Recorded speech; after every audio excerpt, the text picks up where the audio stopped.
Okay. Slate. Okay. Makeup!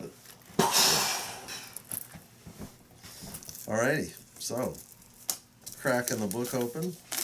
How exciting, ladies and gentlemen. Yeah, it's very exciting. Smells like great. Remember when we were in school? Yep, the Xerox? mimeograph. Yeah. It's a cheap, very cheap high. Yes. We were getting squirrely in kindergarten and didn't even know it. This, by the way, that's the garbage on the field at Live Aid. Wow. The Live Aid show in London. Talk about trashing a stadium, man. Okay. So, on the title page, it's STEPHEN. Yes.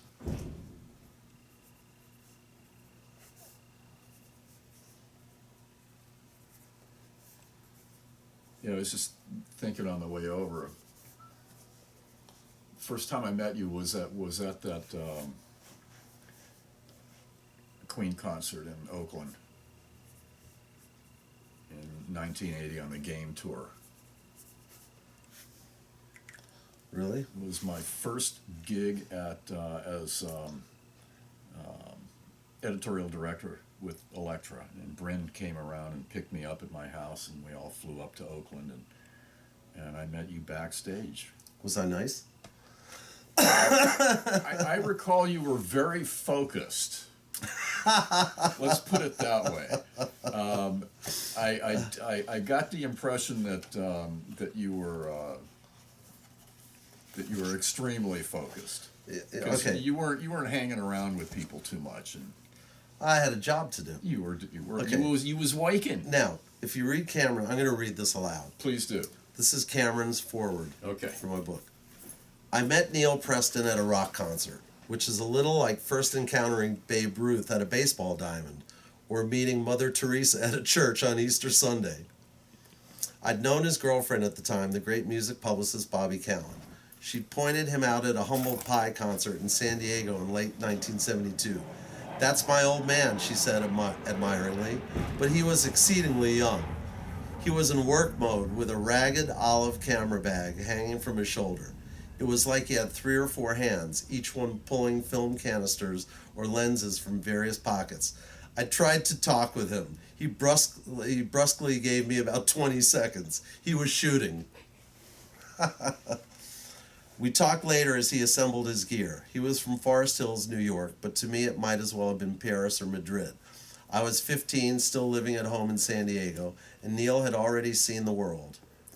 He'd shot Jeff Beck at the Singer Bowl near his home, Jimi Hendrix in Boston, Led Zeppelin in Madison Square Garden, and much more.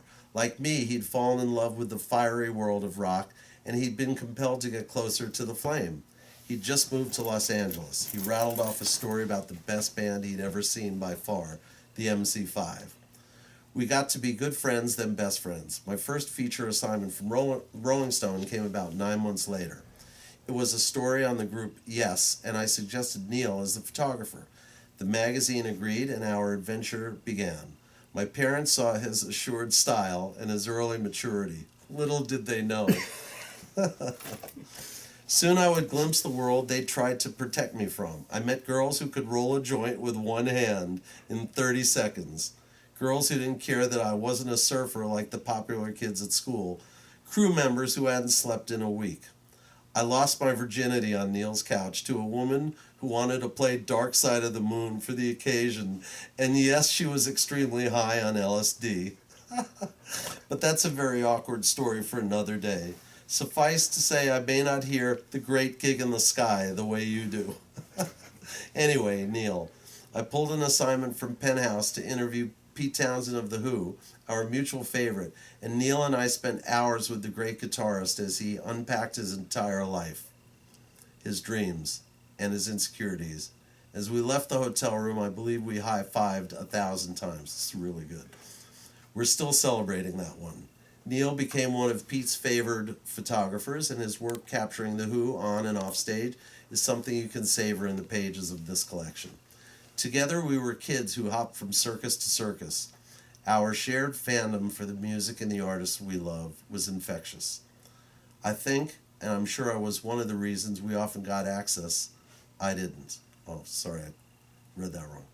Rolling Stone noticed too, and as I got more and more assignments, Neal and I honed our work mode into a joyous blizzard of experiencing shows and documenting it, for all the precious few publications that then featured musicians like the ones we loved: Jackson Browne, Deep Purple, Jethro Tull, Black Sabbath, the Eagles.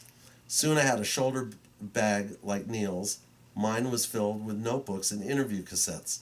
I'm not sure those early stories would have had the same fire if we hadn't seen the sunrise together, recapping our exploits and poring over who we'd met and all we'd witnessed earlier in the evening. We had a nickname for ourselves, Team City. Sometimes I feel like it's been one long, constantly surprising Team City assignment. Neal Preston has made a magnificent career and, more importantly, a life out of the passion that lives in every frame he shoots. The artists themselves, from Zeppelin to Springsteen to Freddie Mercury to Ronnie Van Zant to Stevie Nicks and far beyond, have always sparked not to his enormous skills, but to his personality. Within minutes, it seems, his subjects feel Neal's deep knowledge of the music, his grand sense of humor, that's one way of putting it, and his love of every cable and every crew member that makes a tour come alive. Artifices drop, candor reigns. Jimmy Page tells Neal he's interested in him capturing the power, romance, mystery, and the hammer of the gods in the photos. I write it, and it becomes a phrase that rockets around the world. Marvin Gaye, in his last major photo session, sees a compatriot in the adventure. He leans forward and tells Neal with a wink, "Just make me look good for the ladies." Of course he does, but more importantly, the magical sense of community with Neal is right there in Marvin's soft stare. There's a reason this guy won a fucking Oscar. And lest you think that Neal's sense of photographic partnership extends only to musicians, I give you a moment from 2001. I had become a filmmaker too, and was doing an interview book with another of our heroes, the exquisite and very particular writer-director Billy Wilder. Wilder was famously precise. He had spent a lifetime unwilling to compromise for studios, difficult movie stars, or even valet parking attendants. But there was Neal, delicately but confidently guiding the 93-year-old Wilder to the window of his office for a complex shot I needed. Wilder went willingly.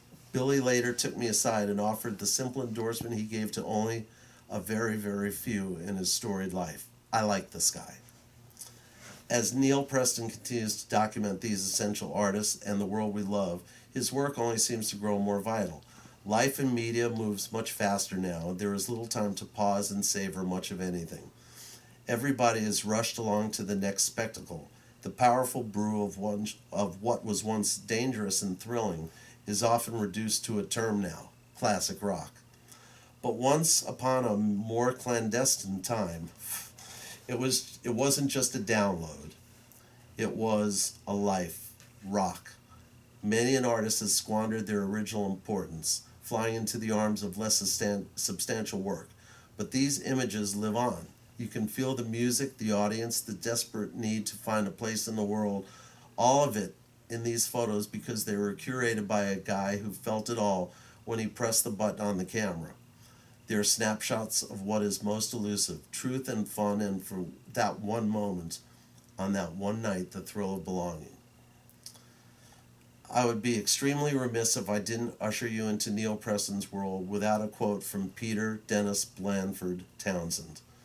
Townsend, of course, still reigns powerfully in our Team City world. It's not uncommon to visit Neal's home and still hear him blasting bootlegs, demos from Tommy's, slashing guitars, Zeppelin in Berlin, you name it. But always, there is Townsend. The song is How Many Friends from Neal's favorite Who album, Who by Numbers. This one's for you, Pray. That's my nickname. Thanks for looking up from that olive bag and for every adventure that followed. Then he writes the lyrics: how many friends have I really got? You can count them on one hand. How many friends have I really got? How many friends have I really got that love me, that want me, that'll take me as I am? Every time it gets me. Can't think of So a better. that says it all. Can't think of a better place to end it. Thank you, Neal. You got it. I mean.